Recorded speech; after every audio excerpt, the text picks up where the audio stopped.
संतोष देशमुख हत्या प्रकरणावरून राज्यातील राजकीय वातावरण चांगलंच तापलंय। या प्रकरणावरून आमदार सुरेश धस सातत्यानं धनंजय मुंडे यांना लक्ष्य करत आहेत। या प्रकरणी आरोप प्रत्यारोपांची मालिका सुरू असतानाच आता राष्ट्रवादी काँग्रेसचे आमदार अमोल मेटकर यांनी सुरेश धस यांच्या आरोपांना प्रत्युत्तर दिलंय।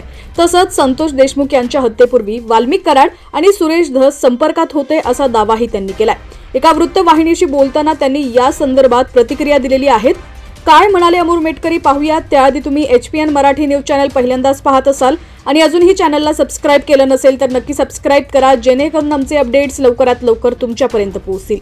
राष्ट्रवादी काँग्रेस धनंजय मुंडे यांच्या पाठीशी आहे। जोपर्यंत त्यांच्यावरील आरोप सिद्ध होत नाही तोपर्यंत पक्ष त्यांचा राजीनामा घेणार नाही। संपूर्ण पक्ष त्यांच्या पाठीशी ठामपणे उभा आहे। या प्रकरणात जे कोणी दोषी असतील त्यांना फाशी झाली पाहिजे ही धनंजय मुंडे आणि अजित पवार यांची भूमिका आहे। मात्र या प्रकरणावरून राजकारण सुरू आहे। राजकीय हेतूने धनंजय मुंडे यांच्यावर आरोप केले जात आहेत अशी प्रतिक्रिया आमदार अमोल मेटकर यांनी दिली आहे। गेल्या काही दिवसांपासून एकामागून एक धनंजय मुंडे यांच्या विरोधात बोलत आहेत। अंजली दमानिया, सुरेश धस, मनोज जरांगे धनंजय मुंडे यांच्यावर आरोप करत आहेत। मूळ विषयाकडून लक्ष विचलित करण्याचा त्यांचा प्रयत्न आहे। अनेकांना बीडचं पालकमंत्री व्हायचं आहे, त्यामुळे अशा प्रकारे आरोप करत धनंजय मुंडेंचा काटा काढण्याचा प्रयत्न सुरू आहे असा आरोपही अमोल मेटकर यांनी केलेला आहे।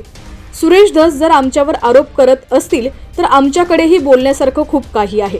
ज्या दिवशी संतोष देशमुख यांची हत्या झाली त्याच्या 2 दिवसांपूर्वी वाल्मिक कराड आणि सुरेश धस यांचं संभाषण झालं। त्याचा कथित ऑडिओ पोलिसांकडे असल्याची माहिती आमच्याकडे आहे। घटनेच्या 2 दिवसांपूर्वीपर्यंत सुरेश धस हे स्वतः वाल्मिक कराडच्या संपर्कात होते असा दावाही अमोल मेटकर यांनी केलाय।